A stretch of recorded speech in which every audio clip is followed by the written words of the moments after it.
Hello friends, मैं संतोष कुमार गुप्ता आपका ICIT online classes में बहुत बहुत स्वागत करता हूं। आज मैं आपके लिए एमएस एक्सेल में एक नया वीडियो लेके आया हूं और आज मैं बात करने वाला हूं एक्सेल में एक फंक्शन होता है जिसका नाम है ट्रिम। तो ट्रिम फंक्शन जो है ये काफ़ी कमाल का फंक्शन है, काफ़ी प्रतिभाशाली फंक्शन है। तो आज के वीडियो में हम लोग समझने वाले हैं कि ट्रिम फंक्शन कैसे काम करता है और इसके कुछ अच्छे एग्जाम्पल मैं आपके सामने प्रस्तुत करने वाला हूं। तो बिना देर किए हुए मैं अपने आज के क्लास को स्टार्ट करता हूं। तो सबसे पहले तो हम समझ लेते हैं कि ट्रिम फंक्शन का पर्पस क्या है और इसका सिंटैक्स क्या होता है। तो देखिए, जब आप एक्सेल के सेलों में कोई भी डेटा इनपुट करते हैं कीबोर्ड से, तो हमारे द्वारा डेटा इनपुट करने से पहले कुछ ब्लैंक स्पेसेस या डेटा की एंट्री कर लेने के बाद कोई ब्लैंक स्पेसेस या बीच में कुछ ज़्यादा ब्लैंक स्पेसेस अगर हमने डाल दिए हैं और अगर हम बाद में चाहते हैं कि वो ब्लैंक स्पेसेस रिमूव हो जाएं, तो उस स्थिति में हम लोग ट्रिम फंक्शन का इस्तेमाल करते हैं। ट्रिम फंक्शन का प्रयोग स्पेसेस को किल करने के लिए है। ये स्पेसेस आपके टेक्स्ट से पहले है तो उसको हटाएगा, टेक्स्ट के बाद है उसको हटाएगा, और अगर टेक्स्ट के बीच में एक से ज्यादा स्पेसेस है तो उसको ये रिमूव करता है। इसका सिंटैक्स इक्वल, ट्रिम और ब्रैकेट में हम उस टेक्स्ट या सेल के रेफरेंस को देते हैं जिसके लिए ट्रिम चलाना चाहते हैं। चलिए पहले एक छोटा सा प्रयोग करके मैं यहाँ दिखाता हूँ कि कैसे इसका यूज हो रहा है। जैसे मान लेते हैं कि इस सेल में मुझे कोई मैसेज इनपुट करना है, तो मैंने मैसेज से पहले कुछ ब्लैंक स्पेसेस कर दिए और यहाँ मैंने आलोक लिख दिया। तो अगर आप देखो तो यहाँ आलोक के राइटिंग से पहले कुछ व्हाइट स्पेसेस हो गए, ब्लैंक स्पेसेस हो गए। अब ब्लैंक स्पेसेस अगर हो गए तो उसका नुकसान क्या होगा, क्यों उसे रिमूव करने की जरूरत पड़ेगी, वो मैं अभी आगे आपको एग्जाम्पल में दिखाऊंगा। फिलहाल एक छोटा सा एग्जाम्पल दे रहा हूँ। तो अगर आप प्लान कर रहे हैं कि जो आगे आलोक के स्पेस हो गया है उसे मुझे रिमूव करना है, तो आप ट्रिम फंक्शन का इस्तेमाल करिए। तो ये जो आगे व्हाइट स्पेसेस थे, ब्लैंक स्पेसेस थे, उनको ये रिमूव कर देता है। ये इसका काम होता है। अब चलिए एक एग्जाम्पल में दिखाऊं कि कहां कहां हम इसको यूज कर सकते हैं। जैसे मान लेते हैं कि आप कोई डेटा एंट्री का काम कर रहे हो, आप बहुत सारे कैंडिडेट्स के नाम इंटर कर रहे हो। तो कैंडिडेट का नाम जब आप दे रहे हो तो नाम देने के दौरान आप जब एंट्री कर रहे हो तो आप एंट्री के बाद हो सकता है कुछ ब्लैंक स्पेसेस दे रहे हो। जैसे रमेश कुमार के बाद देखिए एक व्हाइट स्पेस आ गया। हो सकता है एंट्री करने से पहले आपने स्पेस दे दिया, बीच में एक स्पेस देना था, आपने एक से ज्यादा स्पेसेस दे रखे हैं। तो अगर आप इसका ऐसे प्रिंट आउट निकालते हो तो थोड़ा देखने में अच्छा नहीं लगेगा। तो अगर ये दो चार नाम है तो आप मैनुअली F2 प्रेस करके सेल में जो फालतू के व्हाइट स्पेसेस हैं उनको आप रिमूव कर सकते हो। पर अगर आपको ट्रिम फंक्शन आ रहा है तो आप इक्वल का निशान लगाइए, ट्रिम को लिखिए और ट्रिम में पहले वाले सेल का रेफरेंस दीजिए और आप इंटर कर दीजिए। तो देखिए रमेश कुमार में जो बाद में व्हाइट स्पेसेस था वो हट गया। अब आप इसको नीचे की तरफ ड्रैग कर दीजिए तो आप देखिए तो यहाँ पे आपके जो नाम के पहले, बाद में, बीच में ज्यादा स्पेसेस थे वो अच्छे हट गए और अब ये दिखने में अच्छे लगने लगे। अब अगर आप चाहते हो कि इसकी हमें जरूरत नहीं है, इसे हटा दिया जाए, तो अगर इसे आप डिलीट करोगे तो इसके रेफरेंस यहाँ यूज हुए हैं ट्रिम में, तो ये गड़बड़ हो जाएंगे।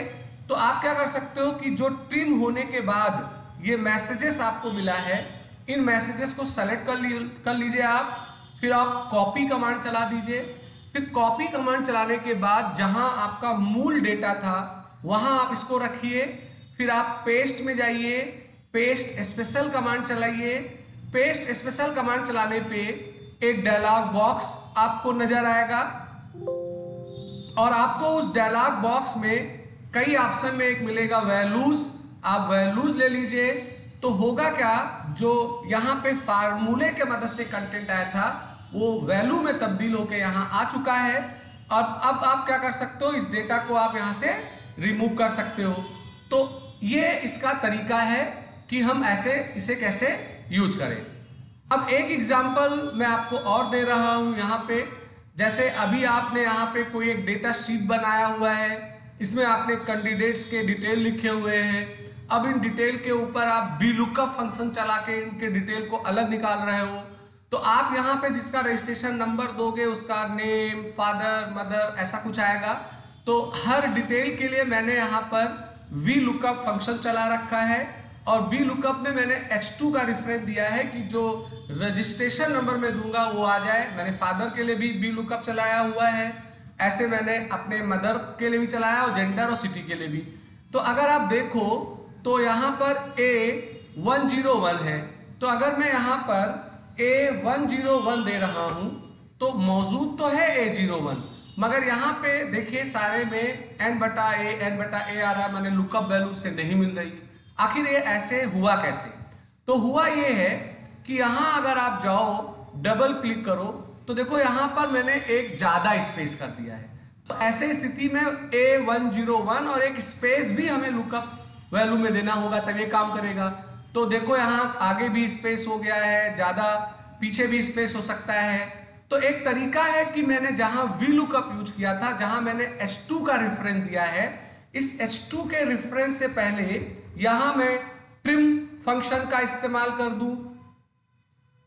तो इससे क्या होगा कि इसमें अगर कोई ब्लैंक स्पेसेस होगा तो वो हट जाएगा, पर ऐसी स्थिति यहां नहीं है।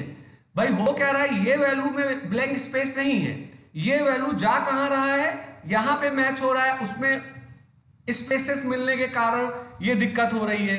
तो ऐसे स्थिति में हमें क्या करना होगा, यहां से स्पेसेस नहीं फिल करना है, हमें इनमें से स्पेसेस फिल करना है। तो देखिए कैसे करेंगे स्पेसेस किल। तो स्पेसेस को किल करने के लिए मैंने इक्वल का निशान लगाया हुआ है और यहां पर मैंने ट्रिम फंक्शन लिखा हुआ है और ट्रिम में मैंने रेफरेंस दे दिया है यहाँ पे। या एक काम कर लेते हैं, यहाँ पर एक नया कॉलम में इंसर्ट कर लेता हूँ। इस नए कॉलम में मैंने इक्वल लगाया हुआ है, ट्रिम लगाया हुआ है, ट्रिम में मैंने इसका रेफरेंस दे दिया, इंटर कर दिया और उसके बाद में इसको मैंने नीचे ड्रैग कर दिया। तो देखिए सबसे स्पेसेस किल हो गए।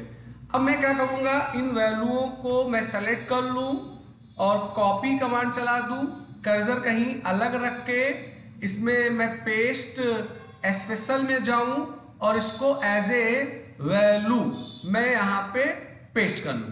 तो ये एज ए वैल्यू यहाँ पे पेस्ट हो गया हमारा। अब आप क्या कर सकते हो, इस वैल्यू को यहाँ से कॉपी करके आप कंट्रोल C से इसे यहाँ पर पेस्ट कर दीजिए। तो देखिए सारे स्पेस इसके आगे से हट गए। तो अब अगर आप देखो तो यहाँ मैंने A01 दिया हुआ है तो सारे का डिटेल आ रहा है। अब इस कॉलम की हमें नीड नहीं है तो इसको हम क्या कर सकते हैं, डिलीट कर सकते हैं। अब चूंकि मैंने उसे एज ए वैल्यू तब्दील कर लिया था, अलग सेल पे फिर पेस्ट किया था, तो वो एज ए वैल्यू में तब्दील हो चुका है। तो अब अभी आप देखो तो आपके सारे स्पेसेस हट गए हैं। अब आप जो भी यहाँ पे रजिस्ट्रेशन नंबर दोगे उसका डिटेल आपको यहाँ पे नजर आएगा। तो ट्रिम फंक्शन बहुत कमाल का फंक्शन है, खासकर अगर आप कोई ऐसा एक्सेल का फार्मूला चला रहे हो जिसमें कोई सर्च वैल्यू आप दे रहे हो, क्राइटेरिया उसके ऊपर लगा रहे हो और अगर उस क्राइटेरिया वाले वैल्यू पे कोई स्पेसेस वगैरह है तो वहां पे आपका फार्मूला खराब हो जाता है। तो ऐसे स्थिति में हम लोग ट्रिम फंक्शन का इस्तेमाल करके उसको सही कर सकते हैं। तो ये काफी छोटा है दिखने में मगर बहुत ही खोटा फंक्शन है। मैं उम्मीद करता हूं कि आज का वीडियो आपको अच्छा लगा होगा। अच्छा लगा तो लाइक करिए, शेयर करिए, सब्सक्राइब बटन पे क्लिक करके बेल आइकन को जरूर लीजिए जिससे मैं कोई नया वीडियो बनाऊं तो उसका अलर्ट आपको तुरंत मिल जाया करे। तो आज का वीडियो मैं यही समाप्त करता हूं। आपका दिन शुभ